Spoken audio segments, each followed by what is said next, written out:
নতুনকৈ 4 লাখ প্ৰধানমন্ত্ৰী আৱাস যোজনাৰ ঘৰ মঞ্জুৰি দিলে প্ৰায় 5,000 কোটি টকা আৰু চাহ বাগিচাৰ মজদুৰসকলক আমি যেটো ইলেকশ্যনত কমিট কৰিছিলো যে আমি মাটিও দিম আৰু আৱাস যোজনাৰ ঘৰো দিম তাৰ ক্ষেত্ৰতো তেখেতে মোক চাহ বাগিচাৰ শ্ৰমিকসকলৰ বাবে 2 লাখ অতিৰিক্তকৈ ঘৰ দিয়াৰ প্ৰতিশ্ৰুতি দিলে আমাৰ পাৱাৰ মিনিষ্টাৰৰ লগতো কেইটামান ইস্যু আছিলে আমাৰ পাৱাৰক লৈ পেলাই তাৰ বিষয়েও আজি মই খাট্টাৰ ডাঙৰীয়াক সাক্ষাৎ কৰিলো আৰু গধূলি কিৰণ ৰিজিজু ডাঙৰীয়াকো মই সাক্ষাৎ কৰিম অহাকালি মই এটা দিনৰ কাৰণে মই আহমেদাবাদ যাম গুজৰাট চৰকাৰৰ লগত কেইটামান তেওঁলোকৰ ভাল কামৰ কেইটামান প্ৰেজেন্টেশন লম আৰু আলোচনা কৰিম আৰু পৰহি ৰাতিপুৱা গুৱাহাটীলৈকে উভতি যাম স্যাৰ দেখা পোৱা গৈছে যে বানপানীৰ যিটো বিষয়ে যথেষ্ট প্ৰব্লেমকাৰী আছিলে গতিকে আপুনি যিটো কথা ইতিমধ্যে ক'লে ঘৰ দিয়া হৈছে সেই ঘৰটো আপুনি কৈছে যে 1000 প্ৰয়োজন হ'ব কিন্তু এতিয়া যিহেতু শিৱৰাজ সিং চৌহানৰ এইখিনি ঘৰ বানপানীৰ লগত সম্পৰ্ক নাই এইটো যেটো সাধাৰণ আমি আৱাস যোজনাৰ ঘৰ দি থাকো এইখিনি দুখীয়া দৰিদ্ৰ মানুহৰ কাৰণে কিন্তু বানপানীৰ যেটো ক্ষতি বা ঘৰ পুনৰ সংস্থাপন এই পুঁজিখিনি গৃহ মন্ত্ৰালয়ৰ পৰা আহিব আৰু সেই ক্ষেত্ৰত অমিত শ্বাহ ডাঙৰীয়াই আমাক পৰ্যাপ্ত পুঁজি যিমানখিনি মোক লাগিব সেইখিনি দিয়াৰ তেখেতে প্ৰতিশ্ৰুতি দিছে গাডকাৰী ডাঙৰীয়াক 2-3টা পইণ্টত আমি কথা পাতিলো যেনেকুৱা বানপানীত ৰাস্তাখিনি বেয়া হৈছে সেইখিনি ভাল কৰিব লাগিব কৰবাত আমাৰ ৰাষ্ট্ৰীয় ঘাইপথবোৰ মথাউৰিৰ দৰে হৈছে যেনেকৈ এবাৰ শিৱসাগৰতে পানীটো ওলাই যোৱা দেৰি হৈছে কাৰণ ডাঙৰ হাইৱে কালভাৰ্টৰ প্ৰয়োজন আছে গতিকে আমি কৈছো যে অলপ কালভাৰ্ট বনাব লাগিব জাগাই তাৰ পিছত তেখেতৰ লগত কাজিৰঙাৰ এলিভেটেড কৰিডৰ টানেলৰ টেণ্ডাৰ ওলাব খুব সম্ভৱ সোমবাৰ বা মঙ্গলবাৰে বিশ্বনাথ আৰু গহপুৰ আৰু গোলাঘাটৰ আমাৰ এয়াৰপোৰ্টৰ পৰা এটা এলিভেটেড কৰিডৰৰ কথা চলি আছে মৰিগাঁও দৰঙৰ মাজত দলঙৰ কথা চলি আছে বিশ্বনাথৰ তেজপুৰৰ পৰা বাইহাটা চাৰিআলি 4 লেন হ'ল কিন্তু গহপুৰৰ পৰা ডিব্ৰুগড়লৈকেও 4 লেন হ'ব লাগে তাৰ বিষয়ে আলোচনা হ'ল কেইবাটাও নতুন প্ৰকল্পৰ বিষয়ে তেখেতৰ লগত আলোচনা হৈছে আমি শিলিগুৰি শিলচৰ বুলি এটা খুব হাই স্পীড কৰিডৰৰ পৰিকল্পনা কৰি আছো এতিয়ালৈকে শিলচৰৰ পৰা বৰাপানীলৈকে হৈছে বৰাপানীৰ পৰা শিলিগুৰিলৈকে হ'ব লাগিব গুৱাহাটীৰ মাজেৰে বাইহাটা চাৰিআলি দি তাৰ বিষয়ে আলোচনা হ'ল কেইবাটাও প্ৰকল্পত আমি কাম কৰি আছো সেই গোটেইখিনিৰ বিষয়ে নীতিন গাডকাৰী ডাঙৰীয়াৰ লগত আলাপ আলোচনা হ'ল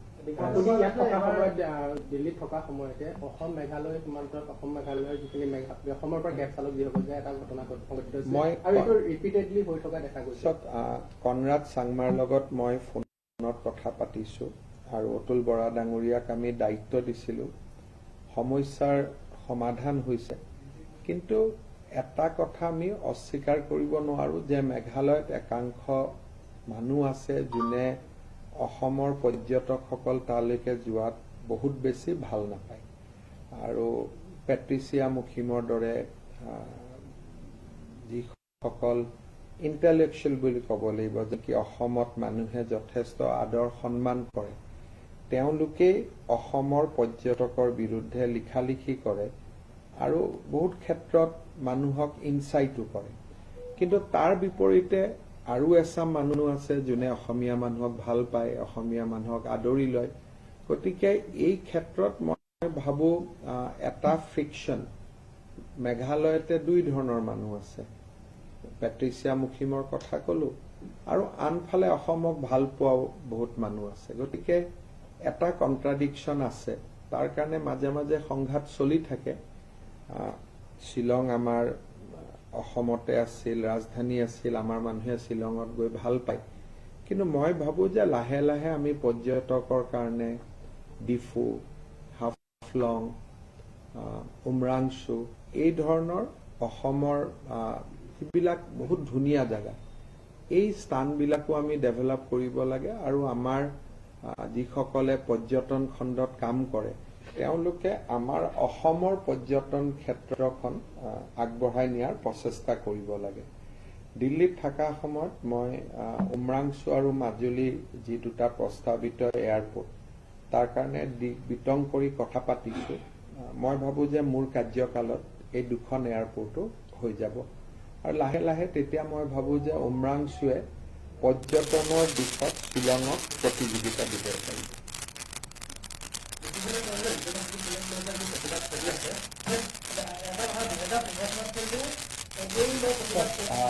মানুহে বা যিসকলে প্ৰতিবাদ কৰি আছে তেওঁলোকে এইটো কথা বুজি পোৱা নাই যে কাজিৰঙাত বৰ্তমান কোনো ইক' চেঞ্চিটিভ জোন নায়েই।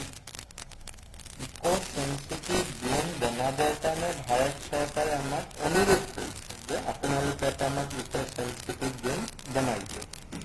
সাধাৰণতে মানুহে কাজিৰঙা বুলি ক'লে কহৰাটো বুজে, কিন্তু কাজিৰঙা মানে বিশ্বনাথ, কাজিৰঙা মানে গহপুৰ, কাজিৰঙা মানে প্ৰায় বোকাখাট, কাজিৰঙা মানে কলিয়াবৰ, কাজিৰঙা মানে কাৰ্বি আংলং।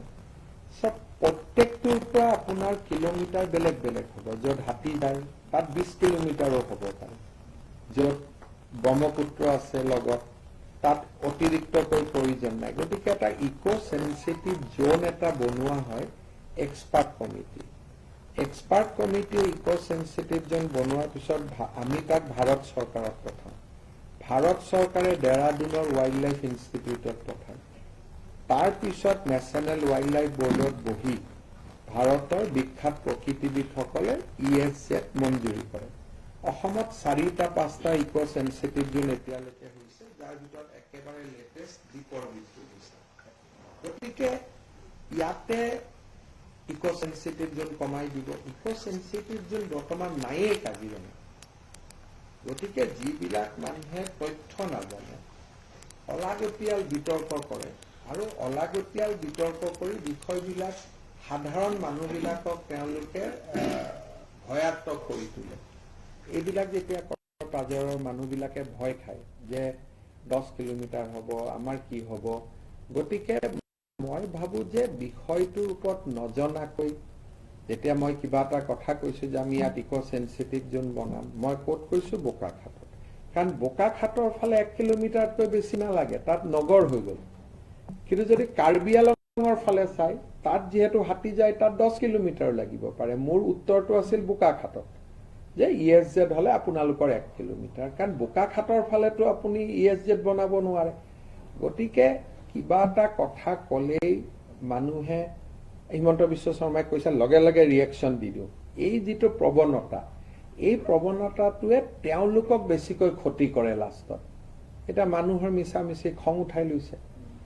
কিন্তু কাজিৰঙাখনক ৰক্ষা কোনে কৰি আছে? কাজিৰঙাখনতো কংগ্ৰেছে শেষেই কৰি দিছিলে।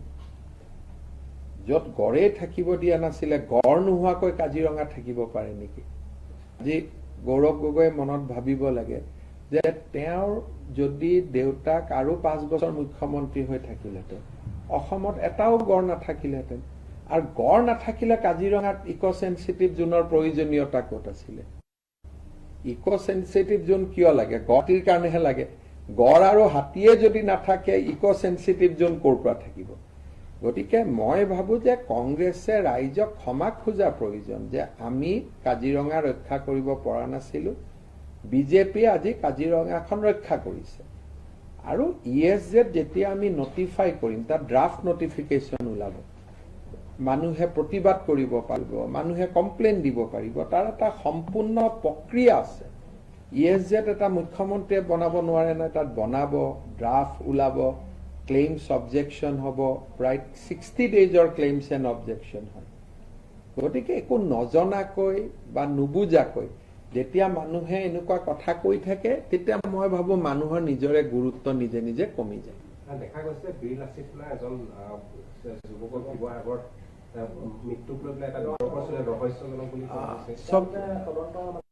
এটা আমি মেজিষ্ট্ৰেট ইনকুইছো আৰু গুৱাহাটীৰ পৰা আজি ফৰেনচিকৰ বিষয়া আৰু আমাৰ IGP এগৰাকীও গৈছে আৰু শিৱসাগৰ SPয়ে নিজে বিষয়টো তদন্ত কৰি আছে।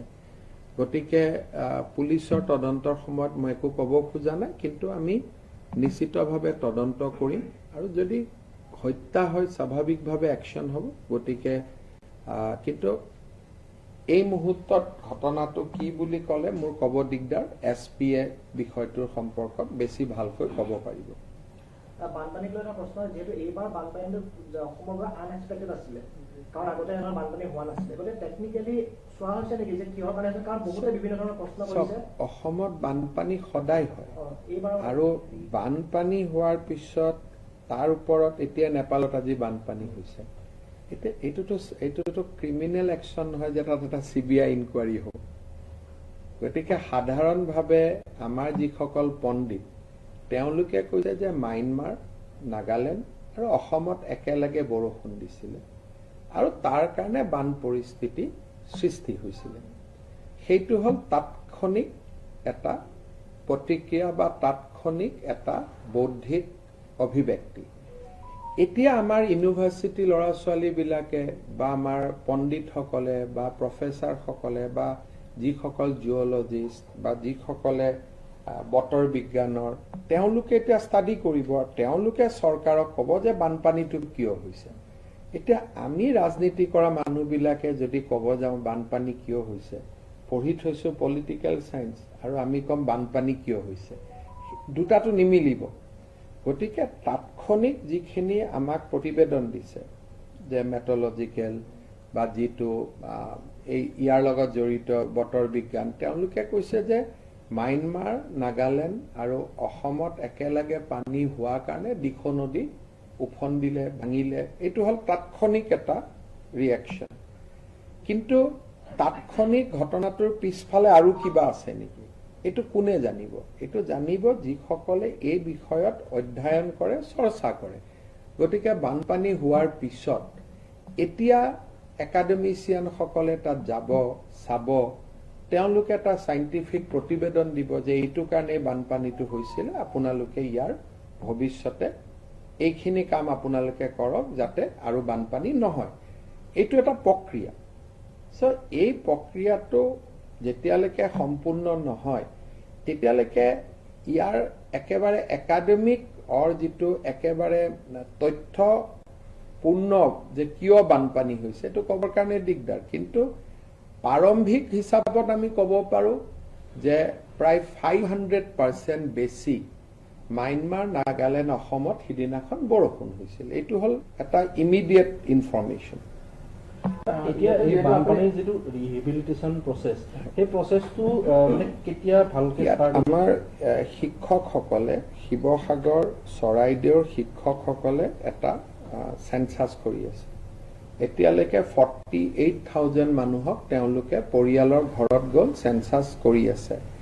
মই সময় দিছিলো যে 31 আগষ্টত প্ৰথম চেনচাছটো শেষ হ'ব লাগে, হয়তো 2-3 হ'ব পাৰে, কম হ'ব পাৰে। তাৰ পিছত সেই চেনচাছটোৰ কাৰোবাৰ আপত্তি থাকিব, আপত্তি থকাখিনিক বেলেগ এটা বেটছৰ শিক্ষকসকলে আকৌ যাবগৈ। ছেপ্টেম্বৰ মাহৰ ভিতৰত আমাৰ এখন তালিকা আহিব, যিখন 2টা প্ৰকাৰৰ শিক্ষকসকলে প্ৰস্তুত কৰি ওলোৱা তালিকা। তাৰ পিছত যদি কোনোবা মানুহে কয় যে নহয় মোৰ এতিয়াও আপত্তি আছে, তেতিয়া আমি আৰু তদন্ত কৰিব পঠাম। এই 3টা স্তৰত জৰীপ হোৱাৰ পিছত মই ভাবো যে পূজাৰ আগে আগে আমাৰ হাতত লিষ্টখন পৰিব, আৰু তাৰ পিছত আমি তেতিয়ালৈকে মই দিল্লীৰ পৰাও পইচাখিনি পাই যাম। ৰাজনৈতিক প্ৰশ্ন দেখা পোৱা গৈছে বানপানীৰ সমান্তৰালভাৱে আচলতে ইতিমধ্যে অখিল গগৈ যোৱাকালি প্ৰতিবাদ আৰম্ভ কৰিছে শিৱসাগৰ। অখিল গগৈ আৰু প্ৰতিবাদ এইবিলাক তেওঁ কৰিয়ে থাকে, তেওঁ জীয়াই থকাৰ সেইটোৱে তেওঁৰ ভিটামিন। যদি তেওঁ প্ৰথমবাৰ প্ৰতিবাদ কৰিলেহেঁতেন তাৰ কিবা মই ৰিয়েকশ্যন দিম, কিন্তু তেওঁতো কৰিয়ে থাকে। যেতিয়া আৰু এজন মানুহ চিৰিয়েল এই কামটো কৰিয়ে থাকে তাত আৰু ৰিয়েকশ্যন নাথাকে। যেতিয়া প্ৰথম দিনা কোনোবাই কিবা এটা কৰে তাত ৰিয়েকশ্যন দি ভাল লাগে, দ্বিতীয় দিনা কৰি ভাল লাগে, তৃতীয় দিনা ৰিয়েকশ্যন দি ভাল লাগে, তেওঁতো কৰি থাকে। গতিকে ৰাতি তেওঁৰ ভিডিঅ'বিলাক চাব লাগে, মনটো ভাল লাগিল। ভাবো যে গৌৰৱ গগৈৰ কথা অসমৰ মানুহে পাহৰিলে আৰু নগাঁও যিহেতু উপনিৰ্বাচনৰ কথা আহি আছে সেইটো ক্ষেত্ৰত নগাঁও উপনিৰ্বাচনত আপোনালোকে জানে যে জনগাঁথনিটো আমাৰ নহয়, গতিকে আমি এইটো পাৰ্টি, আমি ইলেকশ্যন উঠিব লাগিব, ইলেকশ্যন উঠিলে আমি জিকিবৰ কাৰণে আমি খেলিব লাগিব, কিন্তু নগাঁও ইলেকশ্যনটো আমাৰ নহয়। আমাৰ কথা হ'ল আমাৰ 4টা সমষ্টিত আমি বিধানসভাত জিকিছিলো, সেই 4টাত এইবাৰো জিকিব লাগে, আৰু বাকী কেইটাত আমি 2 লাখ ভোটত হাৰিছো। চামুগুৰিত আমি 1 লাখ ভোটত হাৰিছো, ঢিঙত আমি 1 লাখ ভোটত হাৰিছো, লাহৰীঘাটত আমি কিজানি 2 লাখ মান ভোটত হাৰিছো। UDF আৰু কংগ্ৰেছৰ মাজত 1-1.5 লাখ, বিজেপিৰ লগত যদি মিলাই আমি এটা চিটত 1.5 লাখ 2 লাখ ভোটত হাৰিছো। গতিকে আমি পলিটিকেল পাৰ্টি, গতিকে ইলেকশ্যনত আমি কণ্টেষ্ট কৰিব লাগিব, আমাৰ ভোটখিনি আমি বচাই ৰাখিব লাগিব। কিন্তু মই ভাবো যে নগাঁৱৰ চিটটোক লৈ পেলাই অসমৰ কোনো ৰাজনৈতিক ঘটনা প্ৰবাহ তাত একো নাই, কাৰণ এইটো নগাঁও, ধুবুৰী আৰু শ্ৰীভূমি, এই চিট কেইটা মই সদায় সেইকাৰণে কওঁ যে আমি 11টা জিকিম। কিন্তু এইটো মই নকওঁ যে মই 14টা জিকিম। কিন্তু ইয়াৰ কাৰণে AIDF আৰু কংগ্ৰেছৰ যুঁজখনত বিজেপিয়ে সফলতা হ'ব পাৰে নেকি? মই সব পলিটিকেল পাৰ্টিয়ে ইলেকশ্যন জিকিবৰ কাৰণে খেলে, কোনেওতো হাৰিবৰ কাৰণে নেখেলে। গতিকে জিকিলেতো ভাল, কিন্তু এটা মই আপোনালোকক আগত লগ পালে কিয় কওঁ যে 102টা চিটত জিকিম, 126টা চিটত বুলি কিয় নকওঁ? যদি নগাঁও জিকো তেতিয়াহ'লে অহাবাৰত আমি 14টা চিটতে জিকিম। আজি যদি ধুবুৰীত বাই ইলেকশ্যন হয়, আপোনালোকে যদি মোক সোধে যে বিজেপি জিকিব নে হাৰিব, মইতো কি ক'ম? ইলেকশ্যনৰ আগত জিকিব বুলি ক'ম। গতিকে নগাঁও ইলেকশ্যনটো আমি খেলিম ভাল কৰি, যাতে আমাৰ ভোটখিনি থাকে, কাৰণ তাত আমাৰ 4টা বিধানসভাৰ চিট আছে, জাগিৰোড, মৰিগাঁও, ৰহা, নগাঁও। গতিকে আমি ভাল কৰি ইলেকশ্যন খেলিম, কিন্তু চিটটো তাৰ জনগাঁথনিটো হ'ল এজন সংখ্যালঘু সংসদ জিকাৰ জনগাঁথনি। এইটো এটা কথা ওলাই আছে যে যদি কিবা কাৰণত শিৱামণি বৰাই নগাঁৱৰ পৰা কংগ্ৰেছৰ টিকেট নাপায়, বিজেপিলৈ অহাৰ সম্ভাৱনা আছে। কি লাভ হ'ব? আমাৰ তাত আহি কি লাভ হ'ব? আহিলেওতো বেচেৰি হাৰি থাকিব। মই ভাবো যে ময়ূৰে ইমান ভাল কাম কৰি আছে, এতিয়া আৰু দেৱব্ৰত শইকীয়াৰ চৰ্চা কৰি লাভ নাই। মই আপোনালোকক ডেট দিছো 2030 যোৱাবাৰ, গতিকে ডেটে হৈ থাকিব, ইয়াত আগত হোৱাৰ কথা নাই। গতিকে সব ডেটে হ'ব, ডিলিমিটেশ্যন হলে চিট বাঢ়িব, আমাক মানুহ লাগিব, গতিকে সব সময়তে গৈ থাকিব। কিন্তু আমি 2031 ইলেকশ্যনৰো প্ৰস্তুতি আমাৰ আৰম্ভ হৈছে, 29 ইলেকশ্যনৰো প্ৰস্তুতি আৰম্ভ হৈছে। সেইকাৰণে আমি বাই ইলেকশ্যনত ৰখি থকা নাই, আমি তাতকৈ আগতেই চাই আছো। আৰু সেইকাৰণে ডেফিনেটলি কোনোবা মানুহ আহি থাকিব বিজেপিলৈকে। আৰু এই মুহূৰ্তত অহা যোৱাৰ পৰিৱেশ নাই, এতিয়া পিয়ৰলি ডেভেলপমেণ্টৰ কাম কৰাৰ সময়। এতিয়া বেছিকৈ ৰাজনীতিৰ কথা কৈ থাকিলেও মানুহে বেয়া পায়, গতিকে এইকেইটা দিন মই যিমান পাৰো ডেভেলপমেণ্টৰ কামখিনি আগুৱাই ল'ব লাগে। মই একেবাৰে কৈ দিছো, এজনৰ পৰা টেপটো লৈ ল'ব। নেশ্যনেল প্ৰব্লেম হলে কি হ'ব? মইতো কৈছো নেশ্যনেল সমাধানৰ হ'ব লাগে। মই কৈছো যে এইটো নেশ্যনেল সমাধান ডিক্লেয়াৰ কৰক, নেশ্যনেল প্ৰব্লেম ডিক্লেয়াৰ কৰিলে কি হ'ব? আপোনাক ক'লে যে আপোনাৰ কেঞ্চাৰ হৈছে, মই ডাক্তৰে ডিক্লেয়াৰ কৰিলে যে তোমাৰ কেঞ্চাৰ হ'ল, কিন্তু কিয়ৰ নাই, সেইটো কোনো লাভ নাই। আমাক লাগে যে কিয়ৰটো দিয়ক। গতিকে আমি IIT, ডাঙৰ শিক্ষানুষ্ঠান, ৰুকি, এইবিলাকক আমি লিখিম যে আপোনালোকে এই হঠাৎ হোৱা বানপানীটো কিয় হ'ল আৰু তাৰ এটা আমাক সমাধান দিয়ক। সমস্যা বুলিতো চবেই জানে যে বানপানীটো এটা সমস্যা, আৰু সমস্যা ৰাষ্ট্ৰীয়, ষ্টেট, এনেকুৱা জিলা, আঞ্চলিক মইতো ক'তো শুনা নাই। যিমান অৰ্গেনাইজমেণ্ট ৰিপৰ্ট আহিছে তাতে দেখা গৈছে যে সবেই কৈছে যে মানৱ সৃষ্ট বানপানী। এতিয়া কোনে কৈছে মই নাজানো, মই কোনো আজিলৈকে এই মুহূৰ্তলৈকে কোনো ইউনিভাৰ্চিটিৰ প্ৰফেচাৰ বা কোনোবা ইনষ্টিটিউটে তেনেকুৱা কোৱা মই শুনা নাই। যিমান আমাক খবৰ দিছে যে 500% বেছি বৰষুণ হোৱাৰ কাৰণে বানপানী। এতিয়া বৰষুণটো যদি মানৱে সৃষ্টি কৰিব পাৰে মইতো নাজানো।